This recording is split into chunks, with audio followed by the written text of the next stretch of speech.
श्याममयी मीरा है, ये गिरिधर की मीरा है। मीराबाई जी के साथ भगवान श्री कृष्ण जी का नाम जुड़ गया और उन्हें श्याममयी मीरा या प्रेम दीवानी मीरा कहा जाने लगा। भक्तजनों, मीराबाई जी प्रभु श्री कृष्ण जी के प्रेम में रंगी और पगी मीरा राजस्थान की उस धरती की देन है जिस पर वीरों की शौर्य गाथाएं लिखी गई, जिस धरती पर आन बान पर मिटने वाली, जौहर करने वाली वीरांगनाओं की कथाएं लिखी गई। यह वह धरती है जहां असंख्य संत महापुरुषों ने अवतार धारण किया। इसलिए यह साधारण धरती नहीं है, ये राजस्थान की धरती। आइए आज आपको मेड़ता की ओर ले चलते हैं। मेड़ता, जहां पर मीराबाई जी के दादा सा राव दूधा जी शासक हैं, बहुत ही धर्मनिष्ठ, धर्मपरायण, कर्तव्यनिष्ठ शासक हैं और अपने प्रजा के हृदय पर राज करते हैं। आज राव दूधा जी अपनी मेड़ता में बने हुए राजमहल की सर्वोच्च अट्टालिका पर बैठे हैं, अकेले एकांत में बैठे हैं और दूर तक जहां उनकी दृष्टि जाती है वहां वहां उनका साम्राज्य है, उनके साम्राज्य की सीमाएं उनकी दृष्टि गोचर हो रही हैं।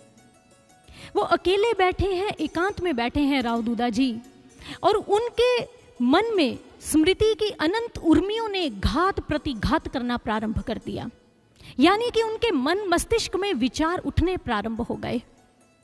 विचारों की ऊहापोह में डूबे हैं राव दूधा जी और मन ही मन सोचते हैं, मैंने अपने जीवन में न जाने कितने युद्ध किए हैं, कितने युद्ध लड़े हैं, कितने लोगों को मृत्यु के घाट उतारा है। उस रक्त रंजित तलवार के विषय में जब वो सोचते हैं तो उनका मन पसीज उठता है, विवल हो उठता है। क्यों? क्योंकि भगवान श्री कृष्ण जी के अनन्य भक्त हैं राव दूधा जी। राव दूधा जी अक्सर ये बात कहते हैं कि यह जो युद्ध है, युद्ध मानवता के भाल का कलंक होता है, यह अत्यंत विद्रूप और निंदनीय कृत्य होता है। युद्ध नहीं होना चाहिए, प्रेम, भाईचारा, सहिष्णुता, ये सब इस धरती पर दृष्टिगोचर होना चाहिए। लेकिन राव दूधा जी फिर सोचते हैं, उस युद्ध के बाद ही तो मैंने अपनी सीमाओं का विस्तार किया, इस मेवाड़, इस मेड़ता साम्राज्य का मैं संचालन कर रहा हूं और उसी कारण से आज मेरी जो प्रजा है वो सुख समृद्धि में रह रही है, धन धान्य की यहाँ कोई कमी या अभाव नहीं है। और राव दूधा जी सोचते चले जा रहे हैं और ऐसे विचार आज सागर मंथन की भांति उनके मन को मथते चले जा रहे हैं। और राव दूधा जी जिनके राजप्रासाद में पार्श्व में एक चतुर्भुज भगवान का मंदिर बना हुआ है, चतुर्भुज नाथ के मंदिर में भगवान श्री कृष्ण जी हैं जिनके हाथ में गदा, पद्म, शंख और चक्र पकड़ा हुआ है। उन चक्रधारी श्री कृष्ण जी की प्रतिमा वहां पर स्थापित की हुई है और सदियों से राव दूधा जी का वंश, उनकी कुल के लोग भगवान चतुर्भुज नाथ जी की पूजा और आराधना करते चले आ रहे हैं। और इन चतुर्भुज भगवान को स्मरण करते हुए राव दूधा जी सोचते हैं, हे मनमोहन श्री कृष्ण मुरारी, आपने स्नेह यज्ञ में कभी भेदभाव नहीं किया, आपने प्रेम दान करने में कभी छोटा बड़ा नहीं देखा। जैसे यमुना मैया के जल को दोनों हाथों से उलीच उलीच कर बांटा जाता है, आपने प्रेम दान अपने भक्तों में ऐसे बांटा है। अरे आपकी बांसुरी को ही ले लीजिए, हे ब्रजमोहन, जब आपकी बांसुरी निनादित होती तो गोप गोपांगनाएं, धेनु, मृग, लता विटप सबके अंदर एक स्वर लहरी फैलने लग जाती, सबके अंदर एक मधुर संगीत का विस्तार होने लग जाता। कहीं कोई छोटा बड़ा नहीं, कहीं कोई भेदभाव नहीं है। हे चतुर्भुज भगवान, आपके चरणों में मेरा भी एक विनय है, मेरी ऐसी प्रार्थना है प्रभु कि हमारे कुल और वंश में कोई ऐसा आए जो जीवन और जगत के मध्य में भेद समझ सके, जिसके पास ऐसा विवेक हो जो संसार में जो त्याज्य है और जिसे ग्रहण करना है वो उसकी ओर बढ़ सके। कोई ऐसा हो जो राजनीति और रणनीति के करदम में कमल पुष्प की तरह खिल उठे और जिसकी सुबास, जिसकी सुगंध दसों दिशाओं में विस्तारित हो जाए, फैल जाए। ऐसी भक्ति की धारा बहे कि युद्ध और स्वार्थ में क्लांत हुआ व्यक्ति जब उसके किनारे आकर बैठे तो उसे कुछ क्षणों के लिए विश्रांति की प्राप्ति हो सके, उस भक्ति रूपी जलधारा के जल को वो भी ग्रहण कर तृप्त हो जाए। हे चतुर्भुज भगवान, कुछ ऐसा कर दीजिए हमारे कुल और वंश के अंदर। राव दूधा जी मन ही मन ये सोच ही रहे थे।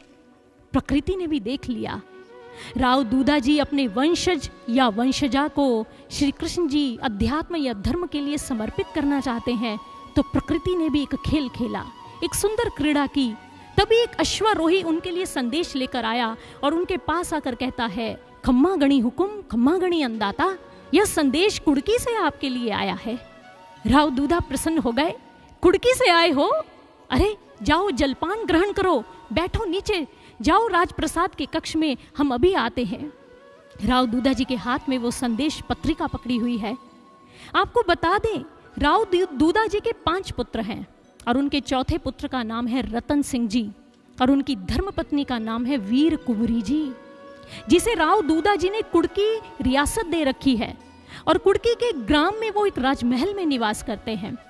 और कुड़की से ही ये संदेश आया कि राव दूधा जी की पुत्र वधू वीर कुंवरी जी सगर्भा है, वो गर्भवती है। जब ये समाचार पढ़ा उन्होंने उस संदेश के माध्यम से, तो राव दूधा जी प्रसन्न हो गए, कहने लगे, हे चतुर्भुज भगवान, धन्य हो आप, आपकी जय जयकार हो प्रभु। हे प्रभु, आपने इतनी शीघ्रता से मेरी विनय को स्वीकार कर लिया। हे नाथ, अगर मेरे कुल में, मेरे वंश में जो सदियों से आपकी पूजा आराधना हो रही है, उसका एक अंश भी आपको भा गया हो ना प्रभु, तो बस मेरे घर में उस जो वंशज या वंशजा आने वाली है वो आपको ही समर्पिता हो जाए, वो आपको ही समर्पित हो जाए प्रभु। कुछ ऐसा कीजिए प्रभु, यहाँ भक्ति की लौ जागृत हो जाए।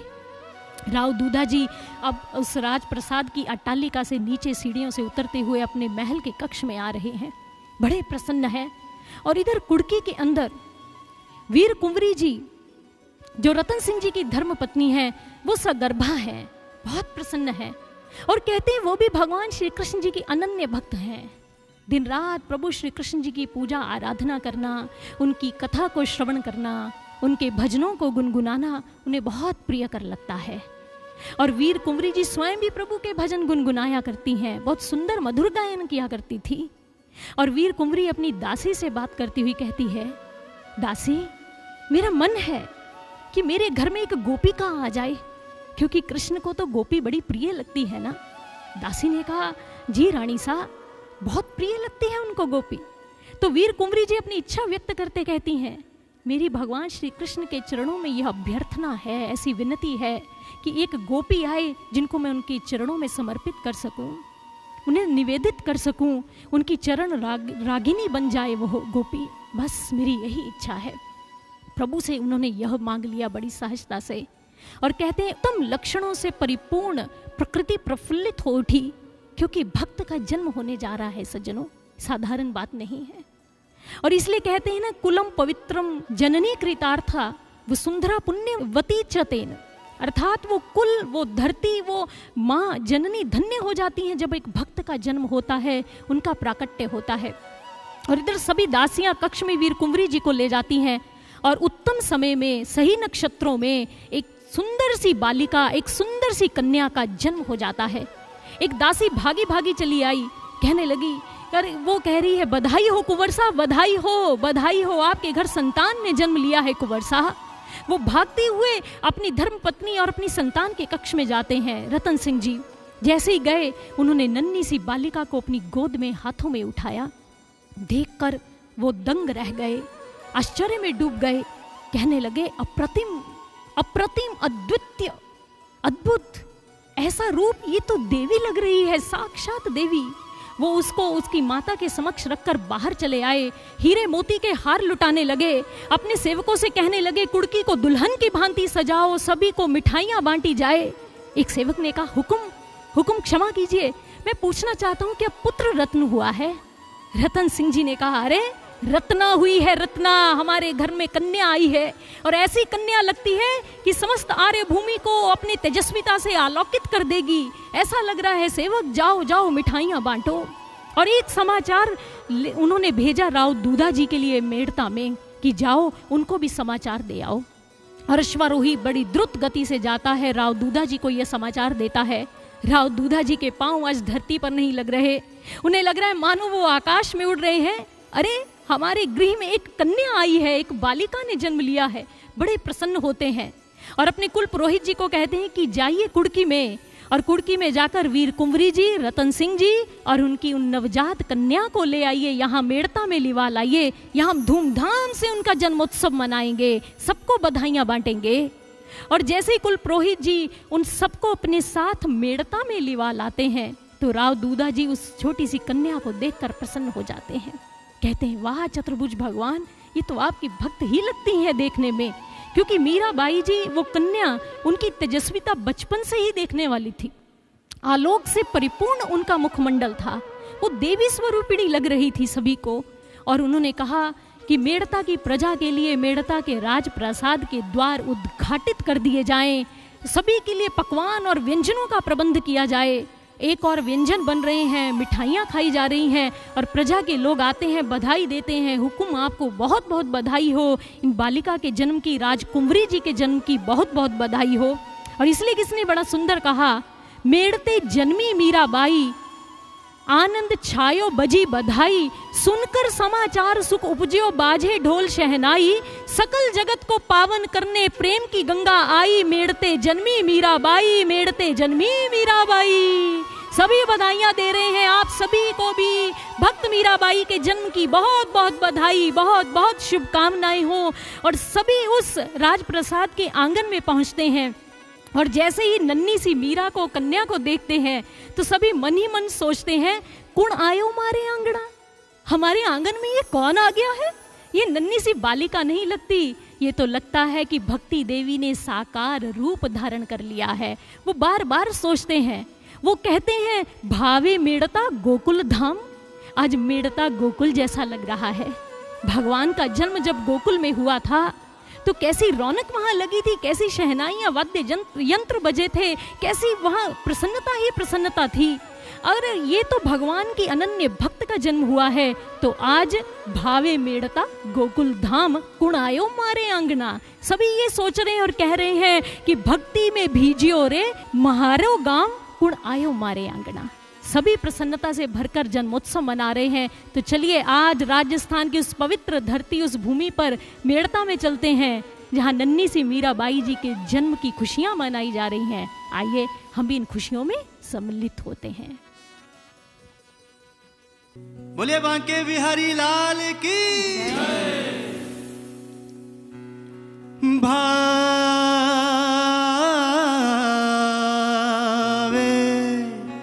मेड़ता गोकुल धाम,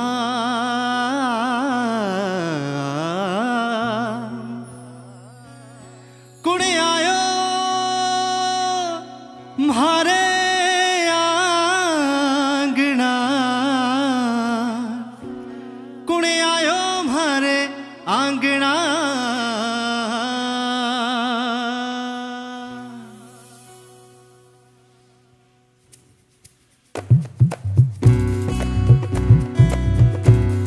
ताली हो जाए क्या? भक्ति में भीजो रे म्हारो गाँव, भक्ति में भीजो रे म्हारो गाँव, कुण आयो म्हारे आंगना, भावे मेड़ता गोकुल धाम, कुण आयो म्हारे आंगना, भावे मेड़ता गोकुल धाम, कुण आयो म्हारे आंगना, भावे मेड़ता गोकुल धाम, कुण आयो म्हारे आंगना। भक्ति में भीजो रे म्हारो गाँव, भक्ति में भीजो रे म्हारो गाँव, कुण आयो म्हारे आंगना, भावे मेड़ता गोकुल धाम, कुण आयो म्हारे आंगना, भावे मेड़ता गोकुल धाम, कुण आयो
मेड़ता गोकुल धाम कुड़ी आयो मारे आंगना।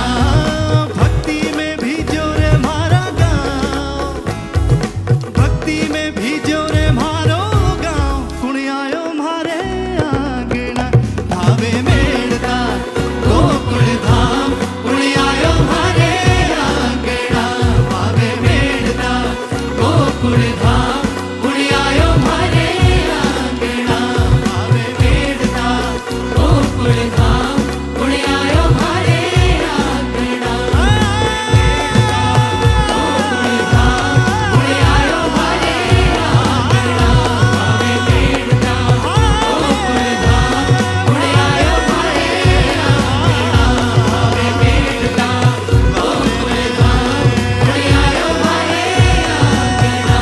भावे मेड़ता गोकुल धाम कुड़ी आयो मारे आंगना। भावे मेड़ता गोकुल धाम कुड़ी आयो मारे आंगना। आंगना कुण आयो मारे आंगना। कुणे आयो मारे आंगना। कौन आया? नन्ही सी बालिका मीराबाई जी आ गई हैं। और जैसे ही बड़ी धूमधाम से मेड़ता में उनका जन्मोत्सव मनाया गया, सभी लोग बड़े प्रसन्न हैं। और मीराबाई जी का जन्म हुए, उस बालिका का जन्म हुए अब 10 दिन बीत चुके हैं। आज 11वां दिन है और नामकरण संस्कार की परंपरा पूर्ण होने जा रही है। कुल पुरोहित जी को बुला लिया है राव दूधा जी ने और कुल पुरोहित जी से कहा, कुल पुरोहित जी आप हमारी पोती की जन्मपत्री भी बना दीजिए और शुभ मुहूर्त के अंदर इनका नामकरण संस्कार भी कर दीजिए। कुल पुरोहित जी जन्मपत्री बना रहे हैं ग्रह दशाओं को देखते हुए, तो वो सब इस कार्य में लगे हुए हैं। राव दूधा जी उनके समीप बैठे हैं। कुल पुरोहित जी को देखकर राव दूधा जी कहने लगे, कुल पुरोहित जी आपको तो कभी जन्मपत्री बनाते हो इतना विलंब नहीं हुआ। आप तो संकेत मात्र से भविष्य का फलादेश बता देते हैं, लेकिन अब आपको इतना विलंब, इतना समय क्यों लग रहा है? कुल पुरोहित जी भाव विवल होकर कहने लगे, राव दूधा जी शब्द ढूंढ रहा हूं इस पत्री के विषय में कहने के लिए। राव दूधा जी ने कहा, कुल पुरोहित जी शब्दों की खोज तब की जाती है जब कुछ असामान्य सी बात कहनी हो। तो राव दूधा जी की ओर देखकर कुल पुरोहित जी कहने लगे, यह कन्या भी तो बड़ी विलक्षण है राव दूधा जी, तो इनकी पत्री भी तो असामान्य ही तो होगी, विलक्षण ही तो होगी। बड़ी अद्भुत कन्या ने जन्म लिया है आपके कुल के अंदर, आपके वंश के भीतर। राव दूधा जी बड़े उत्तेजित हो गए, कहने लगे, कुल पुरोहित जी कुछ तो बताइए। कुल पुरोहित जी ने कहा, सुनिए, साधुता, सज्जनता, त्याग, प्रेम, वैराग्य, भक्ति, इन सब का ये सब सद्गुण इन छोटी सी कन्या के भीतर है। ये सद्गुणों की खान होगी और इतना ही नहीं, ये अपने निश्चय की बड़ी पक्की होगी, दृढ़ निश्चय वाली होगी, अपने प्रण को पूर्ण करने के लिए निडर और साहसी होगी। आप कह सकते हैं यह एक वीरांगना ने आपके घर में जन्म लिया है, आपके कुल में आई है एक वीरांगना। राव दूधा जी सुनते जा रहे हैं। कुल पुरोहित जी कहने लगे, आगे सुनिए राव दूधा जी, जब राजकुमारी या राजकुंवरी के पीछे दास दासियां चले तो कोई बड़ी बात नहीं होती है। अरे जैसे राव दूधा जी ने सुना, अच्छा इसके पीछे क्या दास दासियां नहीं चलेंगे, क्या कहना चाहते हैं आप? कुल पुरोहित जी ने कहा, बात तो पूर्ण सुन लीजिए, मेरा वाक्य अभी अधूरा है। राजकुमारियों के पीछे दास दासियां चले बड़ी बात नहीं होती, लेकिन इस कन्या के पीछे तो लोगों की भीड़ चलेगी, जन समूह चलेगा, ये सबके हृदयों को अपनी ओर खींच लेगी। राव दूधा जी कहने लगे, हरे कृष्णा, बड़ा अद्भुत आप बता रहे हैं इनका फलादेश। तो कुल पुरोहित जी आगे बताने लगे, कहने लगे, ये लोगों की भीड़ इसके पीछे चलेगी। तो राव दूधा जी फिर मध्य में बोल पड़े, तो कहीं राजपाट का संचालन करेगी हमारी पोती? कुल पुरोहित जी ने कहा, इस भौतिक खंड का राज्य करके ये क्या करेगी, ये तो हृदयों पर राज्य करने आई है, ये हृदयों पर राज्य करेगी सभी के। राव दूधा जी भगवान को भक्त प्रिय होते हैं, लेकिन ये ऐसी भक्त होंगी जो भगवान की प्रिया बन जाएंगी, हम आपको आज ही बता देते हैं। राव दूधा जी सुनकर कृतार्थ होते चले जा रहे हैं और इतने में कुल पुरोहित जी खड़े हो गए। नन्ही सी बालिका के झूले के समीप चले आए। कहने लगे, राव दूधा जी, इस कन्या ने आपके गृह में जन्म लेकर आपके कुल और वंश को पवित्र कर दिया है, ऊंचा बना दिया है। इस धरती को इसने भाग्य लगा दिए हैं। आपका कुल और ये मेड़ता जो है राज्य, यह इस कन्या के नाम से जाना जाएगा। इसी के कारण ये जगत में सुप्रसिद्ध हो जाएगा। राव दूधा जी ने कहा, आप कन्या को अपनी गोद में भी उठा लीजिए कुल पुरोहित जी। कुल पुरोहित ने झूले में लेटी हुई नन्ही सी बालिका को अपने हाथों से उठाया, अपनी गोद में लिया। देखने लगे, अद्भुत प्रभु, अद्भुत, कैसा रूप है, सौंदर्य है, कैसी तेजस्विता है इनके मुखमंडल पर, वाह। कुल पुरोहित जी कहने लगे, मिहिर की तरह लगती है ना। मिहिर का अर्थ होता है सूर्य। सूर्य का प्रकाश इनके मुखमंडल पर भासित हो रहा है। मिहिर की तरह है तो इनका नाम रख देते हैं मिहिरा। कहा, वाह, बहुत सुंदर नाम है। सभी ने कहा, बधाई हो हुकुम, बधाई हो। राजकुंवरी सा का कितना सुंदर नामकरण संस्कार हुआ है। और वो लोक चाल में चलते चलते आम भाषा से वो निकलते हुए मिहिरा से मीरा बाई बन गया। यथा नाम तथा गुण, जैसा नाम था वैसा गुण। भक्ति के प्रकाश में सारे संसार को आलोकित करती रही, प्रोद्भासित करती चली गई मीराबाई जी। और जैसे ही नामकरण संस्कार हुआ, लोग राव दूधा जी के समीप आए और कहने लगे, देखे जग में भोगी योगी, तपसी ज्ञानी त्यागी, विधाता की सृष्टि में दूधा जी बढ़भागी, दूधा जी बढ़भागी। दूधा जी ने उस नन्ही से अपनी पोती मीरा को गोद में लिया और देखकर उसे कहने लगे, प्रेम भावना लिए हृदय में आई मीरा बाई, जिसने मेरी जन्म जन्म की पूजा सफल बनाई, जिसने मेरी जन्म जन्म की पूजा सफल बनाई। मीरा बाई, बहुत सुंदर नाम। और इतने में नामकरण संस्कार तो संपन्न हो गया। अब धीरे धीरे मीरा बाई अपने राव दूधा जी की, अपने दादाजी की लाडली बनती जा रही है। मीरा नन्ही सी है, राव दूधा जी इसे गोद में लेते हैं। और मीरा जब रोती है ना, तो कहते राव दूधा जी भगवत भजन गायन करते हैं। भजन को सुनकर वो एकदम से चुप हो जाती है, शांत हो जाती है, क्योंकि उन्होंने गर्भ में भी इस भजनों की लोरियों को ही तो सुना था, माँ के गर्भ में। अब मीरा बाई जी शांत होती हैं। जैसे जैसे वो थोड़ा थोड़ा स्वयं सरकने लगी, भूमि से थोड़ा थोड़ा इधर उधर होने लगी, तो मीराबाई जी के दादा एक दिन चतुर्भुज नाथ भगवान के मंदिर में उनको ले गए।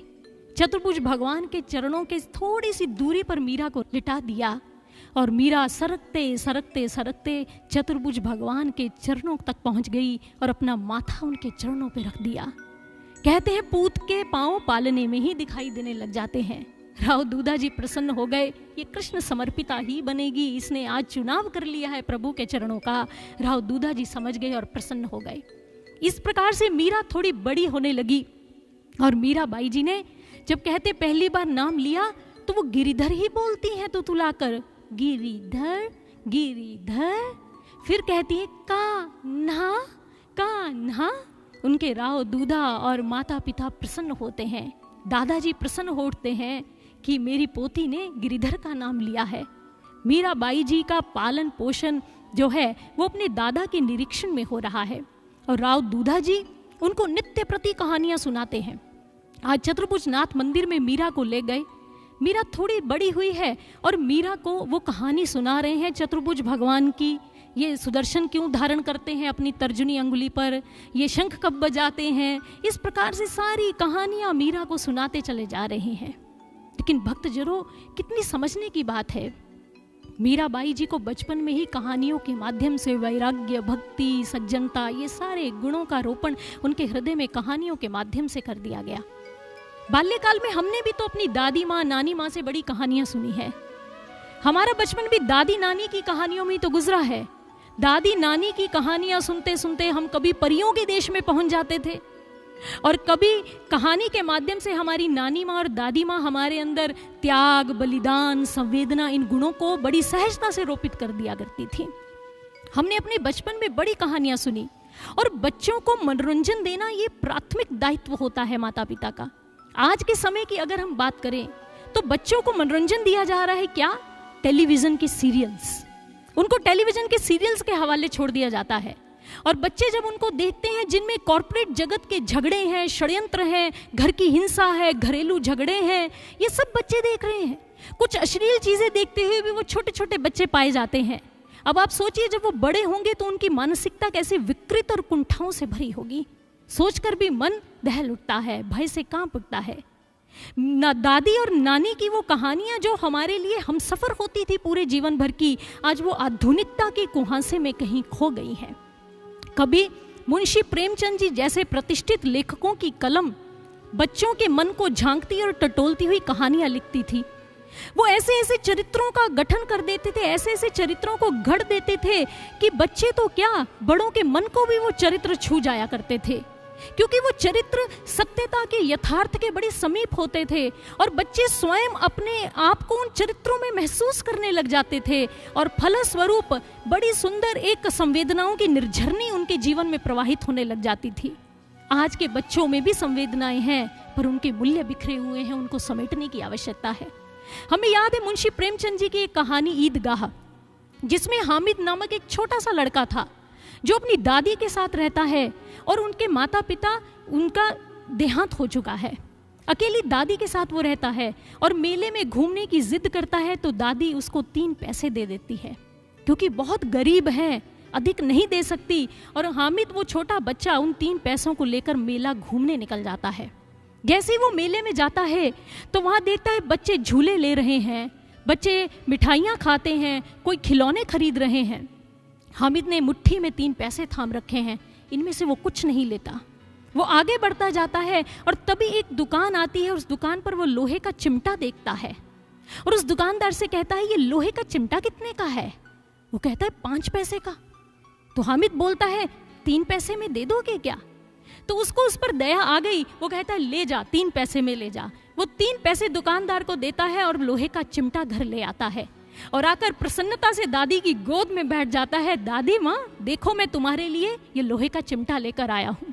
दादी को क्रोध आ गया, कहने लगी इतनी मुश्किल से 3 पैसे इकट्ठे किए थे, तुझे दिए थे कि तू घूम आए, बच्चों के साथ मिठाई खा ले, झूले ले ले, लेकिन तू ये चिमटा लेकर आ गया।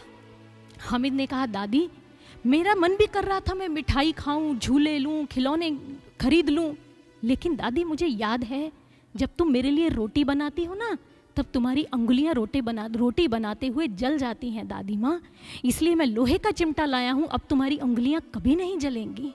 दादी को अपने पोते पर प्रेम आ गया और अपने सीने से दादी माँ ने लगा लिया। और मुंशी प्रेमचंद जी की इस कहानी ने बच्चों के मन में बड़ी सहजता से अपनी दादी और बड़ों के लिए आदर और संवेदना के भावों का प्रत्यारोपण कर दिया। आज ऐसा बाल साहित्य नहीं, ऐसी कहानियां नहीं। आज ना तो कहानी सुनाने वाले हैं, ना कहानी सुनने का किसी के पास समय है। हम बचपन में सुनते थे चंदा मामा, बेताल पचीसी और पंचतंत्र की कहानियां। पंचतंत्र की कहानियां देखिए, कहते हैं दक्षिण भारत के अंदर महिला रूप्य एक राज्य था। अमर शक्ति वहां के राजा थे। उनके 3 पुत्र थे, उग्र शक्ति, बाहु शक्ति और अनंत शक्ति। लेकिन तीनों की तीनों विद्या में कमजोर थे, विद्या अर्जन नहीं करना चाहते थे। अब राजन को बड़ी चिंता हुई और सोचा कि मेरा राजपाट कौन चलाएगा। जब ऐसी चिंता हुई तो कहते हैं अपनी एक सभा लगाई और उसमें आचार्य विष्णु शर्मा आए जो 80 वर्षीय वृद्ध हैं। आचार्य विष्णु शर्मा जी ने इस चैलेंज को स्वीकार किया कि मैं 6 महीने में राजकुमारों को बिल्कुल ट्रेंड कर दूंगा, राजपाट संभालने के ये योग्य हो जाएंगे। अब विष्णु शर्मा जी उनको साथ ले गए, लेकिन वो सोच रहे हैं जो पढ़ना लिखना नहीं चाहते, विद्या में कमजोर हैं, उनको मैं नीतियाँ, रणनीति, राजनीति कैसे समझाऊंगा। तब उन्होंने एक फॉर्मूला क्रिएट किया, उसका नाम क्या था? पंचतंत्र। 5 तंत्र, 5 वॉल्यूम, 5 वॉल्यूम्स, और इसमें 84 स्टोरीज हैं, बड़ी एक्साइटिंग और ट्विस्ट से भरी हुई कहानियां। एक कहानी में दूसरी कहानी, दूसरी कहानी में तीसरी कहानी निकल आती है, जिसमें पशु पक्षी जो है वो ह्यूमन नेचर के पक्ष में है, वो बात करते हैं, वो संवेदनाओं की, भावनाओं की, इस तरह की मिलीजुली बातें करते हैं। और इन कहानियों के माध्यम से ही आचार्य विष्णु शर्मा जी ने उन तीनों राजकुमारों के अंदर एडमिनिस्ट्रेशन, पॉलिटिक्स एंड इकोनॉमिक्स के गुणों को भर दिया और उन्हें राजपाट के सुयोग्य बना दिया। कहानियों के माध्यम से देखिए उनको सब नीतियाँ सिखा दी गई, कहानी से होता था। लेकिन अब एनिमेशन का ज़माना है, बच्चे सोशल मीडिया पर रहते हैं, गेम्स खेलते हैं, कैंडी क्रश, पबजी, इसमें लीन रहते हैं, कंप्यूटर के अंदर रहते हैं। इसलिए किसी ने बड़ा सुंदर कहा, एनिमेटेड रंग जमाए है, कंप्यूटर के खेल निराले, आईपैड, पीसी, पीएस वाले, शुरू करो तो रोक ना पाए, मम्मी कितनी डांट पिलाए, भूल भाल कर खाना पीना, इन्हीं के संग छुट्टी भर जीना, क्या ये भारत यूके यूएसए दुनिया को भरमाए है, एनिमेटेड रंग जमाए है। टेलीविज़न कथाएं बदली, फिल्मों की गाथाएं बदली, नए नए पात्रों के चर्चे, छोटा भीम सराहे बच्चे, आइस एज के किस्से अच्छे बच्चों को लगते हैं सच्चे, कृष्ण गणेश हनुमान का जादू मन को भाए है, एनिमेटेड रंग जमाए हैं। पर इसके संग कुछ खोया हमने, दादी के किस्से अब सपने, मित्रों के जमघट भी छूटे, रिश्ते नाते सिकुड़े टूटे, खेल कूद का समय नहीं है, जो आभासी वही यही है, मन ना लगे पढ़ने लिखने में, लैपटॉप ललचाए है, एनिमेटेड रंग जमाए है, एनिमेटेड रंग जमाए। एनिमेशन की दुनिया चल रही है, बच्चों को कहानी सुनाने का किसी के पास समय नहीं। अगर हम सूर सागर जो सूरदास जी के द्वारा रचित है उसमें भगवान श्री कृष्ण जी का बाल्यकाल, उस चरित्र को पढ़ें, तुलसीदास जी के प्रभु श्री राम जी का बचपन देखें, तो ये भी अत्यंत रोमांचकारी है। इसमें दार्शनिकता है, धार्मिकता है, इसमें बच्चों के लिए बड़ी सीख है, क्योंकि आजकल फैंटेसी का ज़माना है। हैरी पॉटर के बारे में तो हम जानते हैं, एक ऐसा उपन्यास जो दुनिया भर की भाषाओं में जिसका अनुवाद किया गया, दुनिया भर के जो बच्चे हैं, बालक हैं, उन्होंने इस साहित्य को, इस उपन्यास को पढ़ा। Harry Potter the half blood Prince, ये प्रति तो कहते 200 गुना अधिक बिकी इस उपन्यास की प्रति। क्यों? क्योंकि इसमें एक रोमांचकारी यात्रा पर बच्चों को ले गए। लेकिन हमारे दर्शन में, हमारे अध्यात्म में भी ऐसी रोमांचकारी यात्राएं, ऐसी कहानियां हैं, अगर हम उन्हें खोजें और बच्चों को पास बिठाकर सुनाएं तो बड़ी सहजता से गुणों का, सद्गुणों का प्रत्यारोपण हम बच्चों के भीतर कर सकते हैं। सज्जनों, ये हमें करना होगा। आज मीराबाई जी के साथ हो रहा है। चतुर्भुज मंदिर में बैठी हैं तो दादा साहब ने कहा, चलो मीरा अब कहानी बंद और अब समय है चतुर्भुज भगवान के कीर्तन करने का। देखो कितने लोग मंदिर में आ गए हैं। मीराबाई ने कहा, दादा साहब लेकिन ये घंटी तो मैं ही बजाऊंगी चतुर्भुज भगवान मंदिर की।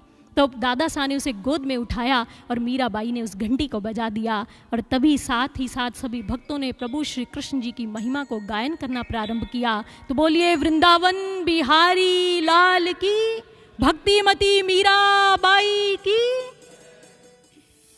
हरे कृष्णा हरे कृष्णा हरे कृष्णा हरे हरे, हरे कृष्णा हरे कृष्णा हरे कृष्णा हरे हरे।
गलों पे बंसी शाम के सोहे, सबका ही मन मोहन मोहे, सबका ही मन मोहन मोहे, सारा जग है इनकी रचना, सारा जग है इनकी रचना, लीलाधारी है मोरे ये कृष्णा।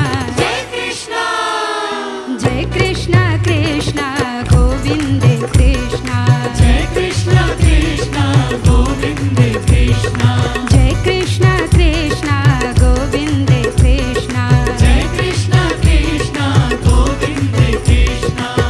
नाम की मस्ती में तन मन रंग लो, नाम की मस्ती में तन मन रंग लो, मिट जाए तेरे जन्मों की तृष्णा। जय कृष्णा, जय कृष्णा कृष्णा गोविंद कृष्णा, जय कृष्णा कृष्णा गोविंद कृष्णा, जय कृष्णा कृष्णा गोविंद कृष्णा, जय कृष्णा कृष्णा गोविंद कृष्णा, जय कृष्णा कृष्णा गोविंद कृष्णा, जय कृष्णा कृष्णा गोविंद कृष्णा, जय कृष्णा कृष्णा गोविंद कृष्णा, जय कृष्णा कृष्णा गोविंद कृष्णा। जय जय श्री कृष्णा। जय श्री कृष्णा।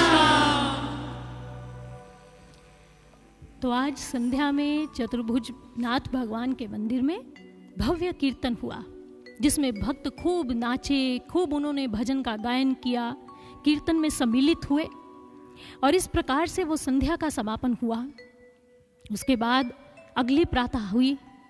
नन्ही सी मीराबाई आज अपने दादा साहब के कक्ष में जाती हैं। दादा साहब का कक्ष जो कि बहुत ही बड़ा है, और उनके कक्ष में जाकर अपने दादाजी को खोजती हैं, मेरे दादा साहब कहाँ है, दादा साहब कट्ठे गए हो, कहाँ है मेरे दादाजी, उनको ढूंढती है।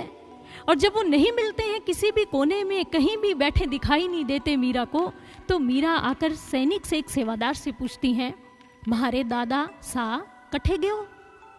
वो कहते हैं आपके दादा साहब उद्यान में गए हैं, बाग बगीचे में गए हैं, चतुर्भुज भगवान के लिए पुष्प लाने के लिए।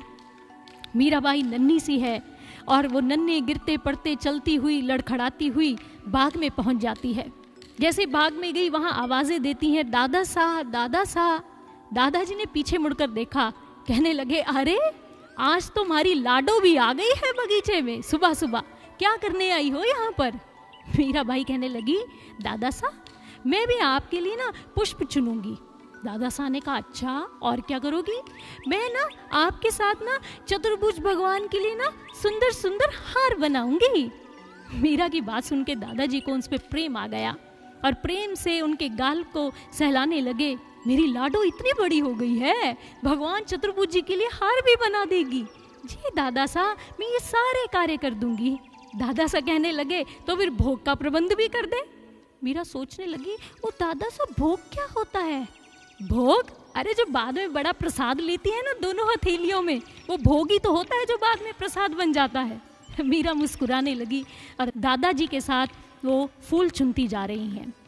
अब धीरे धीरे फूल एक नन्ही सी टोकरी में डालती जा रही हैं दादाजी के साथ। और जैसे ही दोनों दादा पोती बाग से बाहर आते हैं, निवृत्त होते हैं, और वो उस चतुर्भुज भगवान के मंदिर में ही आकर दोनों बैठते हैं। वहाँ बैठकर हार बनाते हैं प्रभु के लिए सुंदर सुंदर, और मीराबाई भी साथ बनाती जाती हैं। मीराबाई जी का शैशव इतने संस्कारों से पल्लवित हुआ है। उनके राव दूदा जो दादा साहब है ना, बहुत धार्मिक प्रवृत्ति के शासक हैं। राव दूदा जी जहाँ सत्संग के लिए जाते हैं, मीराबाई जी भी साथ सत्संग करने के लिए जाती हैं। अगर उनके चतुर्भुजनाथ मंदिर में कीर्तन हो रहा है तो मीराबाई जी भी साथ कीर्तन में सम्मिलित होती हैं। मीराबाई जी को अगर कोई अच्छी कहानी सुना रहे प्रभु के विषय में, वो भी सुन लेती हैं। दादाजी जो है वो धर्मशाला का निर्माण करवाने के लिए जाते हैं तो मीरा भी साथ ही चली जाती है। वो मंदिर को भी बनवाते हैं। बहुत धर्म कार्य उन्होंने किए हैं राव दूदा जी ने। जैसे वो मंदिर के निर्माण के लिए भी जाते हैं तो मीरा भी उनके साथ चली जाती है। इस प्रकार से मीराबाई जी का बचपन संस्कारों से ही पल्लवित हुआ है। भक्तजनों, कहते हैं ना, एक जो बालक या बालिका होती है, बच्चों को संस्कार घर के माहौल से मिलते हैं, किसी मॉल से नहीं मिलते। कुपोषण भोजन का ही नहीं होता, कुपोषण संस्कारों का भी हुआ करता है।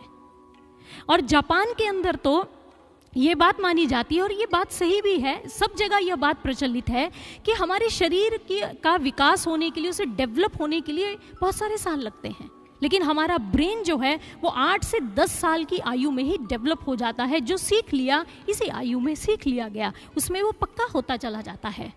और जापान के अंदर बच्चों के लिए उनके ग्रेड की वैल्यू नहीं, वहाँ पर उनके मॉरल की वैल्यू को प्राथमिकता दी जाती है। कहते हैं जापान में जब बच्चे स्कूल जाते हैं तो क्या करते हैं वहाँ के टीचर्स, सबसे पहले वो स्कूल को साफ करवाते हैं, उनसे वॉशरूम्स को धुलवाया जाता है, उनसे सब्जियाँ उगवाई जाती हैं, फिर उन सब्जियों को कटवाया जाता है, उनसे सब्जी बनानी सिखाई जाती है।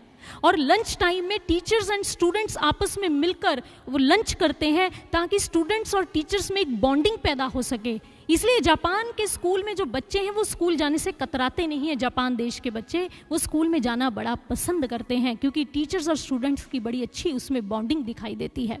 और जापान में बड़ी रूट लेवल पे बच्चों को ये बात सिखाई जाती है, अगर तुम्हें कहीं किसी की वस्तु दिखाई पड़े तो तुम उस वस्तु को उठाओ, उस व्यक्ति को ढूंढो और उस तक उसे पहुंचा दो। ये तुम्हारी नहीं है, इसे कभी स्वीकार नहीं करना। अगर वो व्यक्ति नहीं मिलता है तो किसी पुलिस स्टेशन में जाकर उसे डिपॉजिट करवा दो। जापान में अगर आप किसी दुकान पर अपना पर्स भूल जाते हैं तो कहीं होटल के किसी कमरे में आप रुके हैं तो होटल के उसी कमरे में आपका वो पर्स पहुंचा दिया जाएगा। वहाँ पर ऐसी ट्रेनिंग बच्चों को दी जाती, ऐसी शिक्षा दीक्षा दी जाती है, ऐसे मोरल वैल्यू सिखाए जाते हैं। और सज्जनों, इतना ही नहीं, हमारे भारत देश में भी तो ऐसा युगों से होता आया है। मनुस्मृति में भी कहा गया, एतद् देश प्रसूतस्य स काशदाग्र जन्मः स्वं स्वं चरित्रम शिक्षरेण सर्व पृथिव्या मानवाः। यानी कि सारी पृथ्वी के मानव, यानी कि सारे विश्व के लोग, विद्यार्थी, शिक्षार्थी हमारे यहाँ गुरुकुल में, विश्वविद्यालयों में पढ़ने के लिए आते थे। वो यहाँ पर बायोलॉजी, फिजिक्स, केमिस्ट्री या पॉलिटिक्स ही सीखने नहीं आते थे सज्जनों, वो यहाँ पर नैतिक मूल्यों का गठन करने आते थे, मानवीय मूल्यों से ओतप्रोत होने आते थे। वो चरित्र के निर्माण के लिए भारत देश में आया करते थे। ये हमारी मनुस्मृति हमें बता रही है।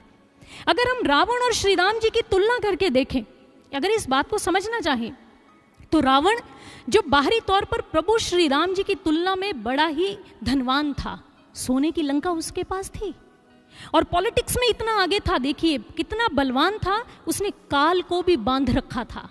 इतना ही नहीं, बुद्धिमान बड़ा था, उसने वेदों को कंठस्थ किया था और भगवान शिव का उच्च कोटि का भक्त था। और वो यही कहता था, मुझसा पंडित मुझसा राजा और न कोई दूजा है, अपने शीश काट काट शंकर को मैंने पूजा है। भगवान शंकर का अनन्य भक्त था, लेकिन वो श्री राम जी से हार गया, पराजित हो गया। कैसे हो गया? सोने की लंका उसके पास है, काल को उसने बांध रखा है, भगवान शिव का अनन्य भक्त है, शीश काट काट के उनको भेंट चढ़ाता है, वेदों को कंठस्थ कर रखा है। श्री राम जी से पराजित हुआ, पराभूत हुआ। कारण एक था, वो श्री राम जी के चरित्र के आगे हार गया।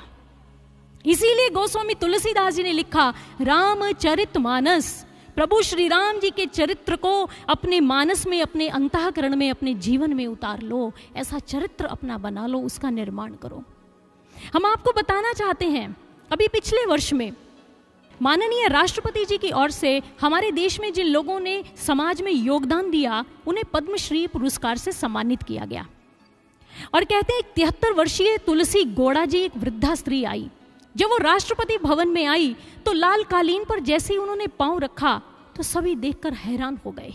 उनके पाँव में कोई भी जूता या चप्पल नहीं थी, नंगे पाँव थी, और उनके शरीर पर कोई आकर्षक या महंगे वस्त्र नहीं थे, सादा सा परिधान उन्होंने धारण किया हुआ था। उनको देखकर सारा राष्ट्रपति भवन तालियों की गूंज से गुंजायमान हो गया और उनके व्यक्तित्व के विषय में सारे विश्व को उन तालियों का शोर ही बताने लग गया और उन्हें पद्मश्री से सम्मानित किया गया। ये तुलसी गौड़ा जी कौन है? ये कर्नाटक के होनाली गांव की रहने वाली एक वृद्धा स्त्री हैं तुलसी गौड़ा जी, जो पिछले 60 वर्षों से पर्यावरण के लिए कार्य कर रही हैं, जो निरंतर पेड़ पौधे लगाती जा रही हैं और 30,000 से अधिक उन्होंने पौधे लगाए हैं। कभी स्कूल नहीं गई हैं तुलसी गौड़ा जी, और उनके हाथ का लगाया पौधा कहते कभी सूखता नहीं, और उन्होंने इतने पौधे लगाए, उनकी देखभाल करती चली जा रही हैं और उन्हें जंगल के सभी पेड़ पौधों के बारे में, हर्ब्स के बारे में सारी जानकारी है और लोग उन्हें जंगल का इंसाइक्लोपीडिया भी कहते हैं। और कहते हैं कर्नाटक के वन विभाग के सदस्यों ने, कर्मचारियों ने उनको स्थानीय नौकरी देनी चाहिए लेकिन तुलसी गौड़ा जी ने उसे अस्वीकार कर दिया। और तुलसी गौड़ा जी के इस कार्य को देखते हुए कि पर्यावरण के लिए, संरक्षण के लिए उन्होंने कार्य किया, इतने पौधे लगाए हैं और आज भी उसमें जुटी हुई हैं, संलग्न हैं, तो उन्हें राष्ट्रपति जी की ओर से सम्मानित किया गया।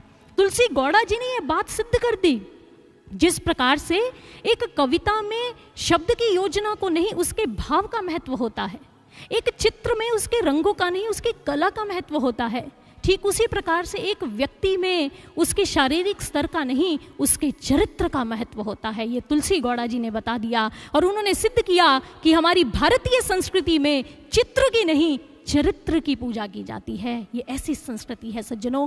ये चरित्र एक छोटा सा शब्द है जो हमारे समग्र व्यक्तित्व का उद्बोधन कर देता है। किसी भी राष्ट्र की उन्नति खनिज संपदा या भौतिक संपदा पर निर्भर नहीं करती, अपितु वहाँ के चरित्रवान नागरिकों पर निर्भर किया करती है, उस पर आश्रित होती है। सीवी रमन जी के बारे में हम सभी जानते हैं।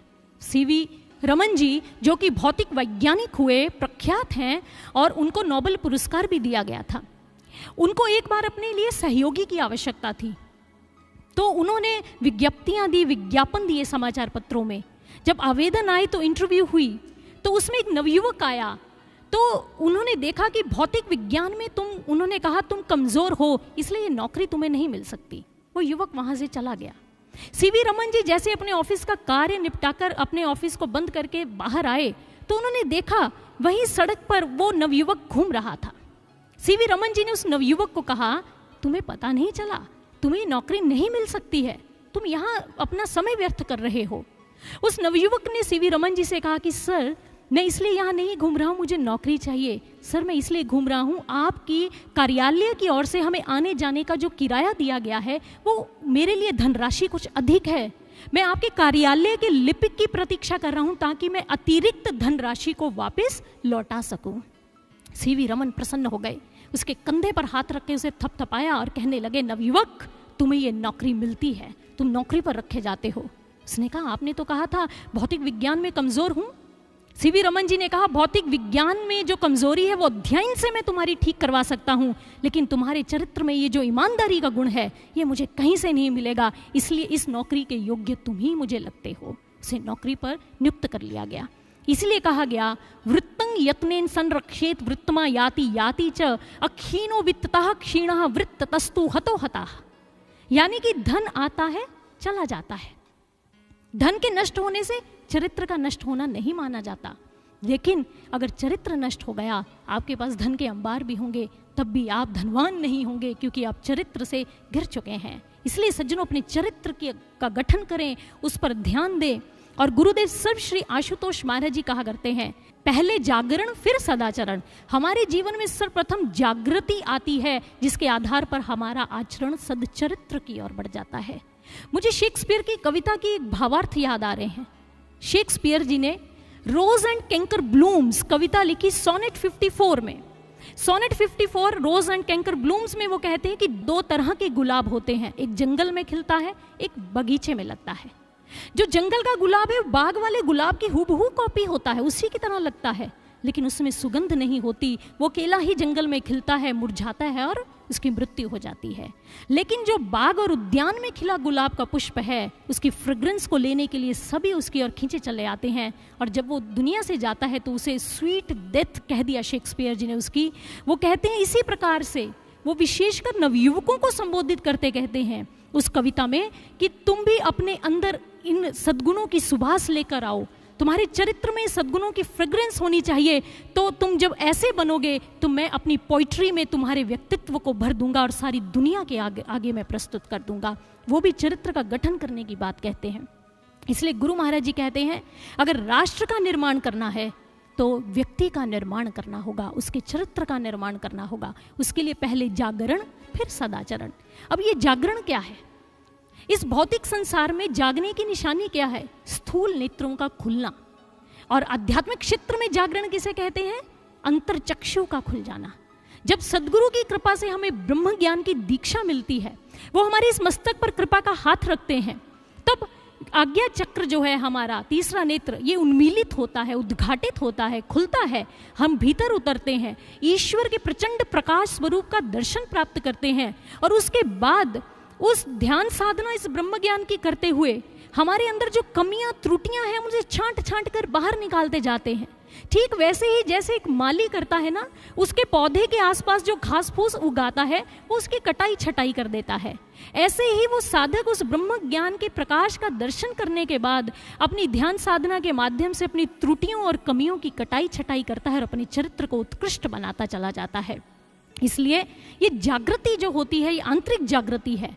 और जैसे एक एटम के अंदर एनर्जी होती है, उस एनर्जी को हार्नेस करने में वैज्ञानिक लगे हुए हैं, लेकिन ये डिस्ट्रक्टिव भी हो सकती है क्योंकि इसका प्रयोग जैसे करेंगे वैसा ही उसका रिजल्ट सामने आएगा। लेकिन भद्रजनों, हमारे अंदर भी एक एनर्जी है, वो साधारण नहीं है, उसे डिवाइन एनर्जी कहते हैं, वो दिव्य ऊर्जा है हमारे अंदर। और सदगुरु की कृपा से ही हम उससे अवगत होते हैं, उससे परिचित होते हैं, और वो कंस्ट्रक्टिव होती है, वो विध्वंसकारी कार्य नहीं, वो सृजनात्मक कार्य हमारे माध्यम से समाज में करवाती है। हमारे कर्म अच्छे होते चले जाते हैं तो हमारे व्यक्तित्व का निर्माण होता है। इसलिए अगर इस राष्ट्र का निर्माण हमें करना है, इसे सुदृढ़ बनाना है, तो व्यक्तित्व का निर्माण करना होगा। सभ्य समाज बनाना है तो निर्माण मनुज का करना होगा, निर्माण मनुज का करना होगा। आए इन्हीं भावों को इस भजन के माध्यम से श्रवण करते हैं।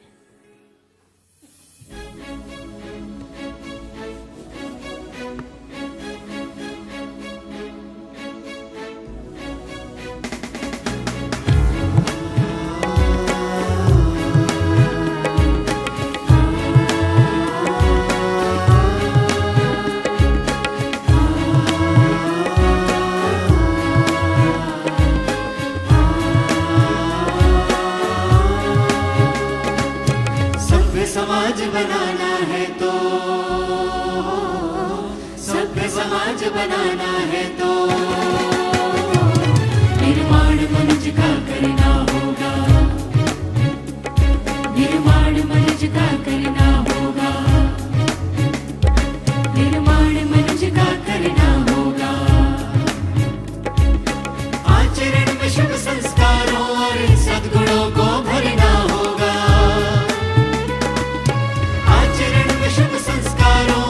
सद्गुणों को भरना होगा, सद्गुणों को भरना होगा, निर्माण मनुज का करना होगा, निर्माण मनुज का करना होगा, निर्माण मनुज का करना होगा।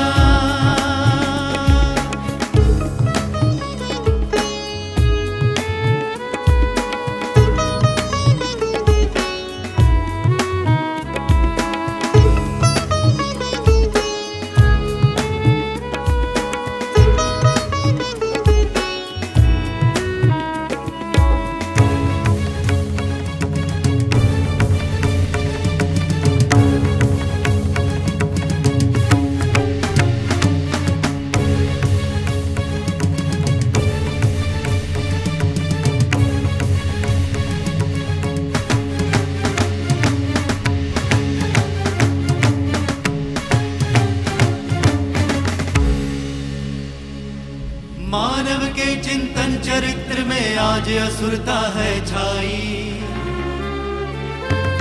मानव के चिंतन चरित्र में आज असुरता है छाई। नशा चढ़ा विदेशी रंग का,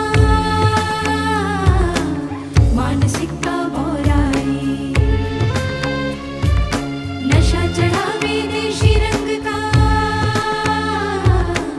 मानसिकता बोराई। बिगड़ रहे इस परिवेश के, बिगड़ रहे इस परिवेश के, परिणाम से डरना होगा, निर्माण मनुज का करना होगा, निर्माण मनुज का करना होगा, निर्माण मनुज का करना होगा।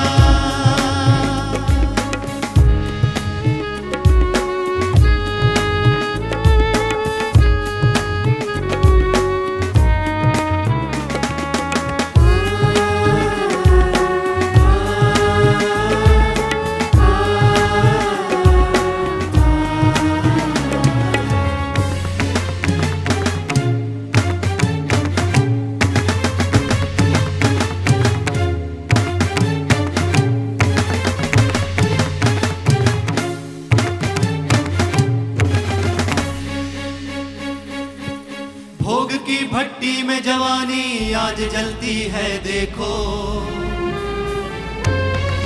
भोग की भट्टी में जवानी आज जलती है देखो।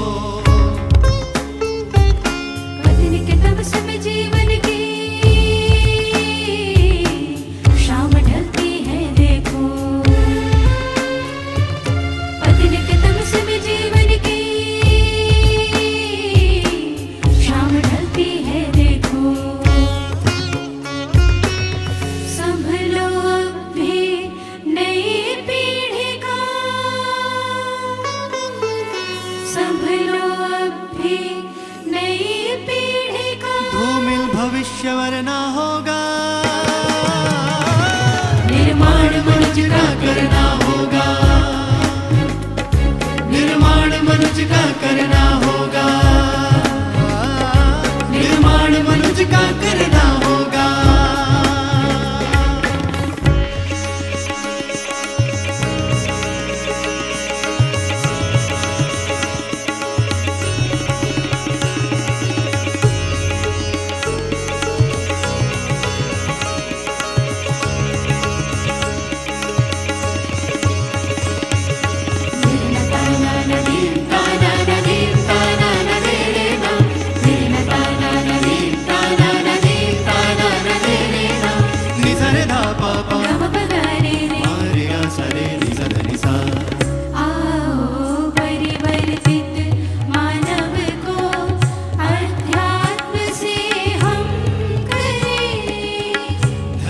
के पथ पर चलकर हम सब मानवता का सृजन करें, मानवता का सृजन करें। देवत्व जगा कर सबके हृदय में, देवत्व जगा कर सबके हृदय में।